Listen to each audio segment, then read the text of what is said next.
taifa, kwani kilimo ndicho huboresha maisha. Ukitaka kujua haya usipime kipimo, na ukikaa nasi basi utaboresha kilimo.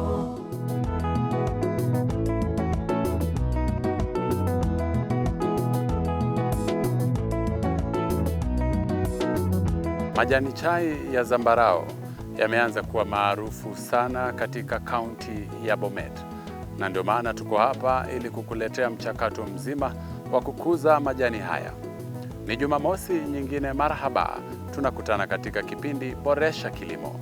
Hiki ni kipindi ambacho kinaangazia nyanja mbalimbali za kilimo, teknolojia ibuka, hali kadhalika kilimo asili. Hii leo tunamwaya mwanga wetu kwenye kilimo cha majani chai ya zambarau. Popote ulipo, hujambo na karibu. Mimi ni Laban Shaban.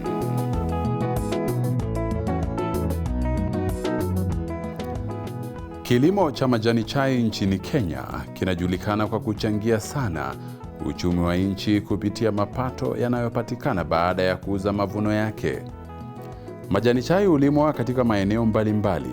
Mojawapo ya aina ya majani chai ni chai ya zambarau, kwa umaarufu purple tea. Ni mmea unaovutia wengi kwa upekee kutokana na rangi yake tofauti, ladha isiyo ya kawaida na tamu, na nadra ikilinganishwa na chai nyingine zinazolimwa nchini kote. Niko katika kijiji cha Chebangang, katika eneo la Kimulot, kaunti ndogo ya Konoin, kaunti ya Bomet, ambapo Nicholas Rotich amekumbatia kilimo cha majani chai ya zambarau, na mambo anavyoona yanaenda kuwa vizuri sana, manake soko linapanuka.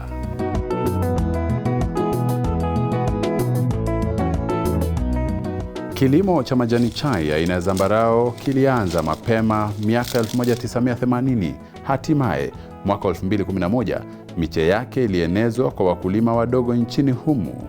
Kenya imeendeleza uzalishaji wa majani chai ya zambarau kwa kipindi cha miaka 25 kwa sasa katika maeneo mbalimbali.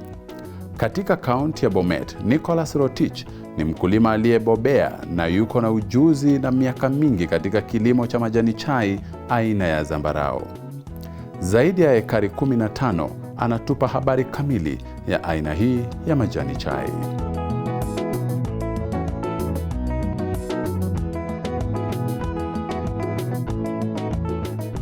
I'm a small-scale farmer here in Chebangang. This place is called Chebangang, within Konoin constituency, Bomet County. And we basically do this farming on small-scale basis. I started the initial planting in 2006 when we planted around 2 acres.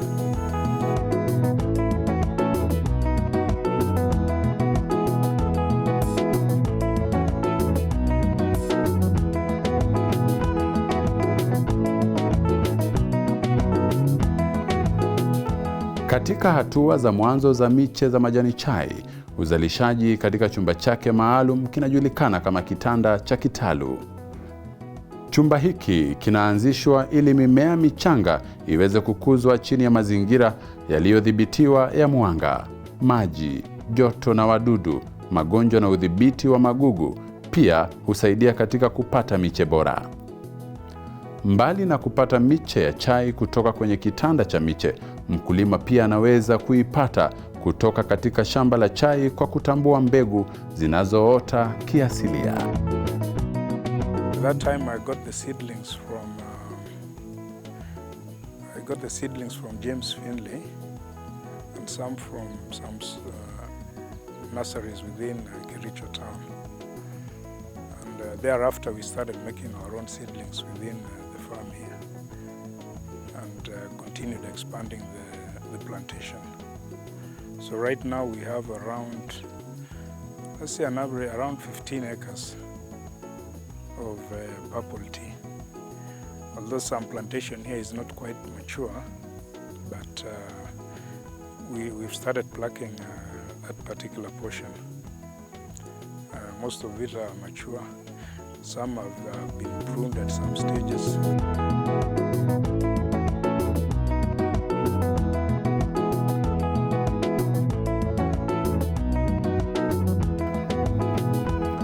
Wakati wa kupanda majani chai, udongo unapaswa kuwa na pH ya 5.0 hadi 5.8, ambapo udongo unapaswa kuwa na uwezo wa kupitisha maji vizuri na kuwa laini, udongo usiokuwa na mawe, kuni zilizokufa ama vikwazo aina yoyote ile. Ili kuhakikisha ukuaji wa maendeleo bora, mkulima anahimizwa wakati wa kupanda mmea huu anachanganya mbolea ya kikaboni na mbolea ya kioevu kwenye karatasi ya plastiki, yani polythene sleeve paper. Karatasi hii huruhusu mizizi kushikana na mimea kwa udhabiti kabla ya kupandikizwa shambani. Katika hatua za mwanzo za upandaji wa majani chai, mmea huu unakutana na hatari mbalimbali, ikiwa ni pamoja na mazingira na hali ya hewa na hatari nyinginezo. Ili kuhakikisha ukuaji wao wenye afya, ni muhimu kuwalinda dhidi ya hatari hizi. Kwa mfano, wakati wa mvua kubwa na ya muda mrefu, wakulima wanashauriwa kuchukua hatua za kuzuia mmomonyoko wa udongo na kulinda mimea isisombwe na mafuriko. Mbinu inayopendekezwa ni kujenga terasi kwenye ardhi. Terasi hizi zina jukumu la kupunguza mwendo wa kasi wa maji yanayotiririka, hivyo kupunguza hatari ya mimea changa kusombwa na mafuriko. Hatua hii ya tahadhari si tu inalinda mimea ya chai, bali pia inachangia afya na mafanikio ya jumla ya mashamba ya chai. Ikilinganishwa na aina nyingine za majani chai, chai ya zambarau ina kiwango cha chini cha caffeine ikilinganishwa na chai nyeusi na chai ya kijani, yani black and green tea. Pia ina viwango vidogo vya kalori. Inaaminiwa kuwa chai ya zambarau ina antioxidants ambavyo husaidia katika kuzuia aina mbalimbali za saratani kama vile saratani ya tezi dume, saratani ya matiti na saratani ya utumbo mpana. Mbali na kuwa na uwezo wa kuzuia baadhi ya magonjwa, utendakazi kwa soko ya majani chai ya zambarau ni pana ndani na nje ya nchi. Kulingana na mkulima, anatueleza kuwa kilo moja huuzwa kwa shilingi hadi 80. Hii ni katika majani chai iliyochumwa.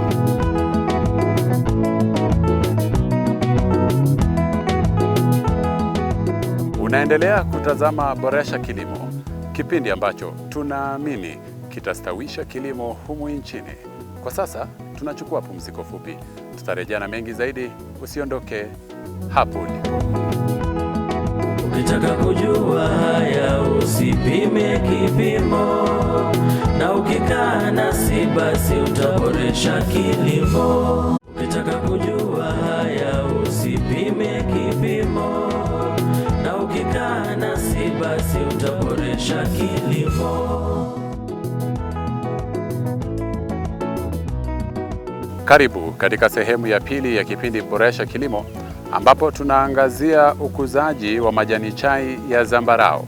Popote ulipo, endapo una maoni, hisia, maswali, ama wewe ni mkulima unataka kupata faida ya kuangaziwa ili ufikie masoko makubwa, tutafute kwenye mitandao ya kijamii @KUTV Kenya. Nifikie mimi @Laban Shaban, weka alama ya reli Boresha Kilimo. Are used for producing certain medicines or things like that. But because our basic activity here is plucking the tea, we've not really gotten market for this.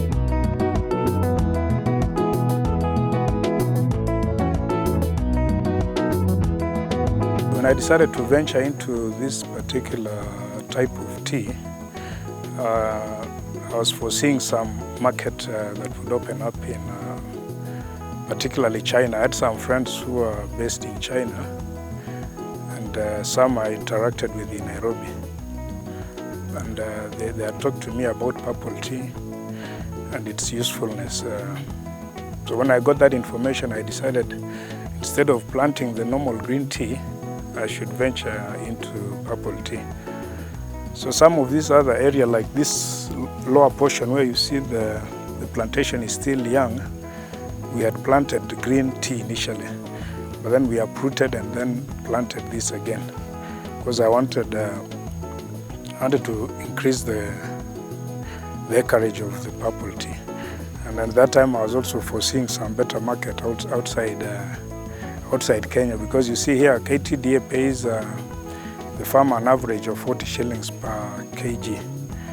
That is normal monthly payment plus what I would say the bonus that comes once a year. So you find that KTDA are normally on the lower side, but when we deal with private companies, like for instance the Chabango factory that I told you, they can pay up to 80 shillings per kilo. That is of plucked tea, not processed. So I found that one to be a bit attractive. So we decided to supply that particular factory also, along with KTD. When they come for the tea, we stop supplying KTD. But in most cases, we tend to concentrate on the private company, the Chabango factory, because of the attractive price. They have customers elsewhere, and they give a better price.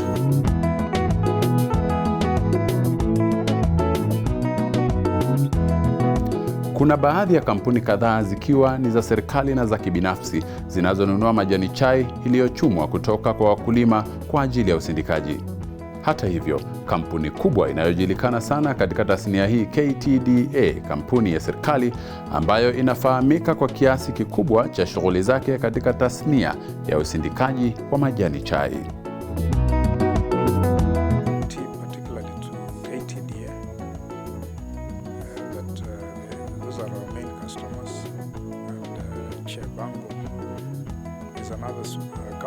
Private company called Chabango factory within Bomet that also deals they deal in purple tea. Mainly they export to places like China and other places. But as for KTD, I think they still mix this type of tea with the green tea, and they process along with the other tea.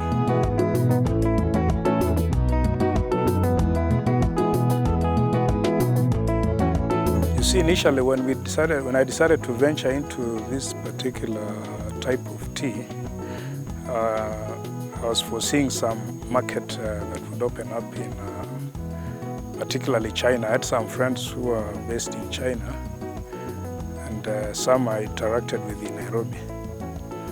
And they had talked to me about purple tea and its usefulness. So when I got that information, I decided instead of planting the normal green tea, I should venture into purple tea.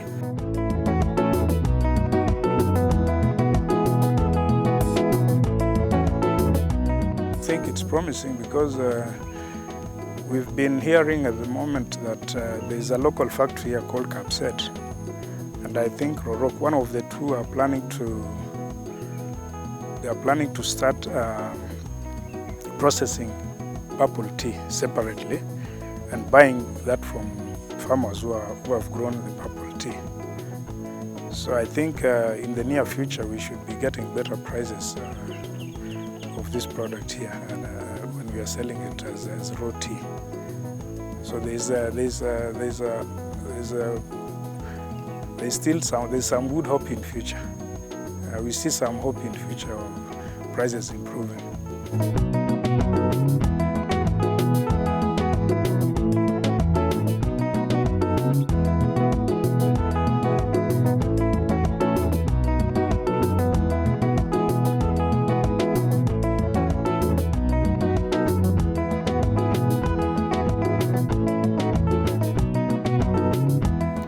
Kupalilia ni zoezi muhimu katika mashamba yoyote, na kudumisha kupalilia mara kwa mara ni muhimu kwa afya ya mazao.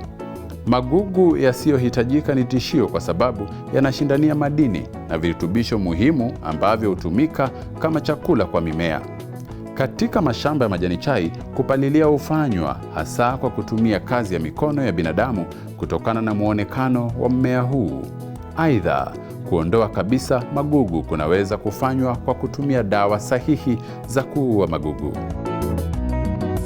The weeding also, we tend to do the weeding continuously because this area is an area that has a lot of rain. So you find the weeds growing quite fast. So we are forced to do continuous weeding of the farm.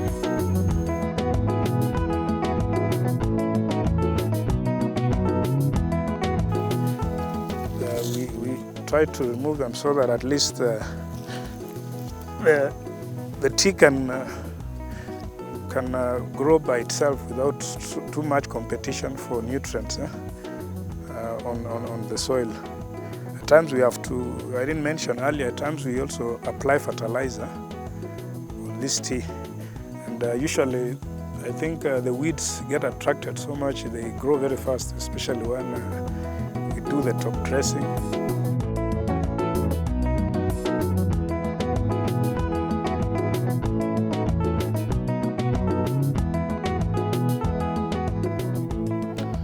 Ukomavu wa uvunaji wa chai hutegemea sana mavuno ya awali, lakini kwa kawaida chai huchukua muda mfupi wa siku 10 hadi 14 kuvunwa. Chai huvunwa kwa mkono, ingawa kuna mashine zinazotumika kutokana na maendeleo ya teknolojia. Wakati wa mchakato wa uvunaji, majani machache tu huchaguliwa, mfano majani mawili na mingine inayomea.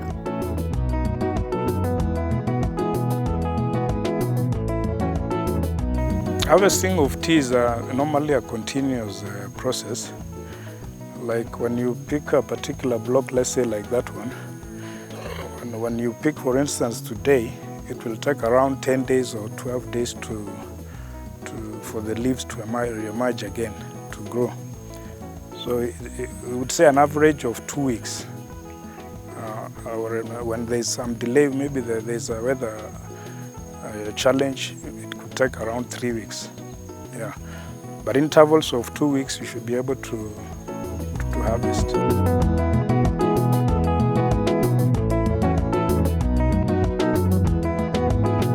Kufikia hapo, tumefika mwisho wa kipindi cha leo Boresha Kilimo. Hadi Jumamosi ijayo saa 6:30 kwa mitindo mingine, kwa makala mengine ya kilimo. Nimekuwa wako Laban Shaban. Masalam.